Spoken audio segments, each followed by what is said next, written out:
حضور پاک کے پاس پیش کیا، رسول اللہ صلی اللہ علیہ وسلم بڑا رازدار خط ہے۔ حضور نے لیا، انس بن نزیر کو دیا، کہا کہ پڑھو انس کیا ہے اس میں، سناؤ۔ انس بن نزیر نے خط کھول کر کے سنایا۔ مکہ والے جنگ کی تیاریاں کر رہے تھے، ان کے جنگی حالات کو خط میں بیان کیا گیا تھا۔ نبی پاک صلی اللہ تعالیٰ علیہ وسلم نے خط کو بند کر کے کہا، انس یہ تیرے اور میرے بیچ راز ہے، تیرے اور میرے بیچ راز ہے۔ حضور نے جیسی فرمایا، انس بن نزیر نے گردن جھکا لی۔ اللہ کے نبی صلی اللہ تعالیٰ علیہ وسلم باہر نکل کر تشریف لے گئے۔ تھوڑی دیر کے بعد ان کی بیوی اندر سے باہر آتی ہے، کہتی انس کیا بات چل رہی تھی تمہارے اور حضور کے بیچ میں؟ انس بن نزیر جو کمال درجے کا عشق کرتے تھے، محبت کرتے تھے بیوی، کہتے خبردار وہ رسول اللہ کا راز، اس میں تم بیچ میں مت آنا۔ کمال ایمان ہے یہ، عشق کو ایک طرف رکھو، حضور کی ذات الگ ہے۔ جہاں نبی کی بات آئے، بیوی نے کہا مجھے بھی تو سناؤ کیا بات ہے، میں تمہاری اتنی قریبی ہوں۔ کہا سب ٹھیک ہے۔ حضور نے فرمایا راز ہے۔ بیوی نے ہنس کر کے کہا انس بن نزیر کیا چھپاتے ہو، دیوار کے پیچھے سے میں نے سن لیا ہے، مکہ سے خط آیا ہے، جنگ کی تیاریاں ہو رہی ہیں۔ او بیوی نے تو سن لیا تھا۔ انس بن نزیر نے کیا کہا جانتے ہو؟ کہا کچھ نہیں، سیدھے جا کر گردن پکڑ لی اپنی بیوی کی جس سے کمال درجے کی محبت کرتے تھے، گردن پکڑ لیا۔ کہا اس وقت تک گردن سے تیرے ہاتھ نہیں ہٹاؤں گا جب تک رسول اللہ کا فرمان نہیں آئے گا، کیونکہ یہ میرے اور نبی کے درمیان راز تھا، تو نے سن لیا تو کہیں اللہ مجھ پر عذاب نہ بھیج دے کہ نبی کے راز کو افشا کیا ہے اپنے عشق اور اپنی محبت کی بنیاد پر۔ اور گردن پکڑ کر کے لے آئے حضور تک، حضور پاک صلی اللہ تعالیٰ علیہ وسلم کے پاس لائے۔ کہا آقا میرا قصور نہیں ہے، اس نے دیوار کے پیچھے سے بات سن لی، آپ نے کہا تھا راز ہے، میں اس سے بہت محبت کرتا ہوں آقا، لیکن راز اس نے سن لیا ہے، میں گردن سے ہاتھ نہیں ہٹا رہا ہوں، اگر آپ فرمائیں تو اس کی زندگی میں ختم کر دوں۔ اللہ کے نبی صلی اللہ علیہ وسلم نے فرمایا انس وہ میری صحابیہ ہے، وہ عام عورت نہیں تھی، صحابیہ تھی، چھوڑ دو، جس طرح تم رازدار ہو ویسے ہی وہ بھی رازدار۔ اللہ کے حبیب صلی اللہ تعالیٰ علیہ وسلم نے فرمایا، تب انس بن نزیر نے ہاتھ ہٹایا، ان صحابہ کے معیار کو کیا پہنچ سکو گے، ساری دنیا ایک طرف ڈال دی، حضور اگر راضی ہے تو پوری کائنات ہماری۔ لا یؤمن احدکم حتی یکون ہواہ تبعا لما جئت بہ، یہ میرے آقا کا فرمان صحابہ کو یاد تھا، تم میں سے اس وقت تک کوئی مومن نہیں ہو سکتا جب تک کہ اپنی خواہشات کو میری مرضی کے مطابق نہ بنائے۔ تم اپنی خواہشات کے مطابق جینے کے لیے آئے ہو دنیا میں۔ یہاں لوگ آپ سے ایک مسئلہ میں پوچھتا ہوں، یہ میری چادر ہے، میں اس کو چاہے 4 مرتبہ فولڈ کر کے پہنوں، 3 مرتبہ، میرا اختیار ہے کہ نہیں ہے؟ میری چیز ہے، میں جس طرح چاہے پہنوں، میرا امامہ ہے، میں جس طرح چاہے باندھوں، میری چیز کا استعمال میں جیسے چاہے کر سکتا ہوں، میرا اختیار ہے۔ آپ کے پاس جو چیز ہے، آپ جس کے مالک ہیں، کچھ بھی کر سکتے ہیں، لیکن میں آپ سے ایک مسئلہ پوچھتا ہوں، کیا سوسائیڈ کرنا، آتما ہتیا کرنا، خودکشی کرنا اجازت ہے اس کی؟ ارے جان تو تمہاری ہے، جیسے ساری چیزوں کو خود استعمال کر لیتے ہو، جان کو بھی اپنے ہاتھوں سے کیوں نہیں ختم کر سکتا؟ اپنی جان ہے، خود مار کیوں نہیں سکتا؟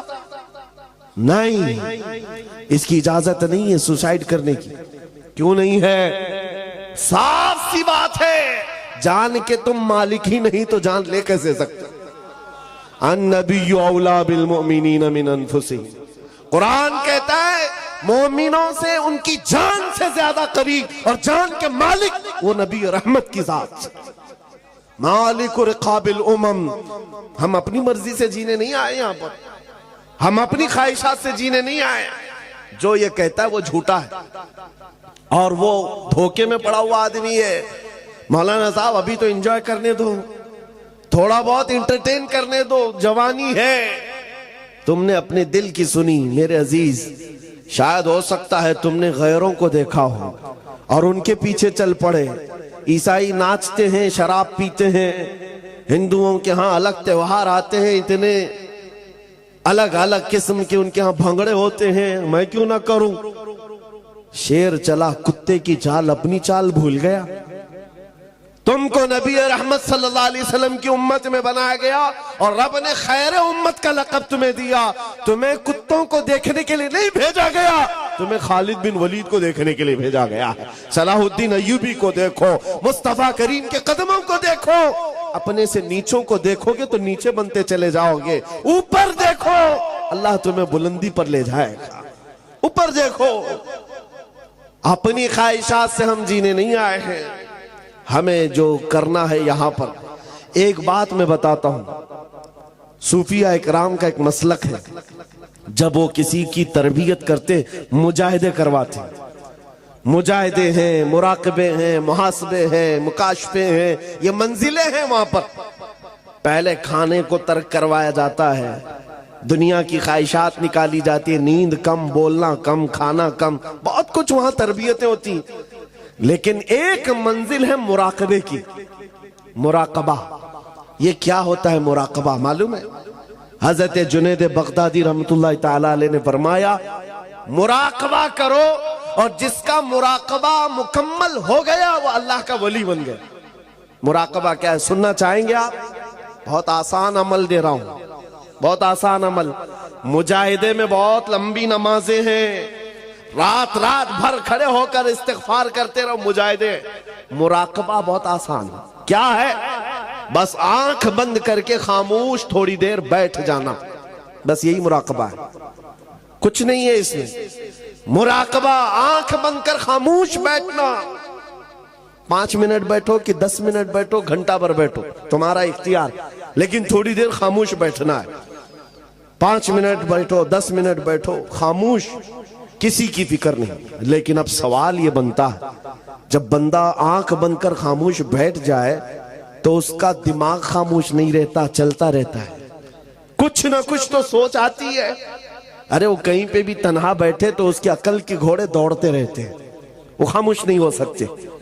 حضرت جنید بغدادی سے پوچھا گیا کہ مراقبے میں اگر تھوڑی دیر خاموش بیٹھنا ہی عبادت ہے اور سوچ آتی رہے تو کیا سوچے؟ سوچوں پر تو پہرا نہیں لگا سکتے۔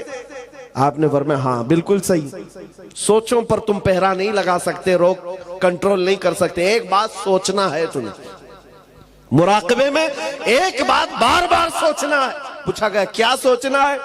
کہا بس اتنا سوچنا ہے کہ مجھے اس دنیا میں کیوں پیدا کیا گیا، بس یہی چیز سوچنا ہے مراقبے میں یہاں کیوں آیا، مجھے کیوں پیدا کیا گیا، یہ میری زندگی کیوں دی گئی ہے، یہ سوچتے رہو، بار بار سوچتے رہو، مراقبے میں یہی سوچتے رہو، پھر کیا ہوگا؟ حضرت جنید فرماتے ایک وقت آئے گا تیرا ضمیر پکار کر خود ہی جواب دے گا تو کیوں آیا، تیرا دل پکار کر جواب دے گا تو کیوں آیا ہے۔ میں مثال میں بتاؤں، جس کا مراقبہ کمپلیٹ ہو گیا وہ کیا جواب دیتا ہے؟ بیٹھ کر کے روزانہ سوچتا ہو میں کیوں آیا، میری زندگی کیوں ملی، مجھے حیات کیوں دی گئی، مجھے کیوں بھیجا گیا، روز سوچتا رہے۔ ایک دن اس کا مراقبہ کمپلیٹ ہوتا ہے تو دل اس کا پکار کر کہتا ہے زندگی یہ نہیں کسی کی کسی کے لیے، زندگی ہے نبی کی نبی کے لیے، نہ سمجھ مرتے ہیں زندگی کے لیے، جینا مرنا ہے سب کچھ نبی کے لیے۔ جس کا مراقبہ کمپلیٹ ہو گیا، تاج الشریعہ نے پکار کر کہا تھا زندگی یہ نہیں ہے کسی کی، ہاں زندگی ہے نبی کی۔ یہ ضمیر پکار کر خود جواب دیتا ہم کیوں آئے، اور اعلیٰ حضرت کا مراقبہ ہوا ہوگا تب انہوں نے کیا کہا تھا، دہن میں زبان تمہارے لیے، بدن میں ہے جان، اور ہم آئے یہاں اٹھے بھی وہاں۔ ضمیر پکار کر کہہ رہا ہے ہم اپنے لیے نہیں آئے ہیں یا رسول اللہ، جینا مرنا تمہارے لیے، حضور کے لیے آئے ہیں۔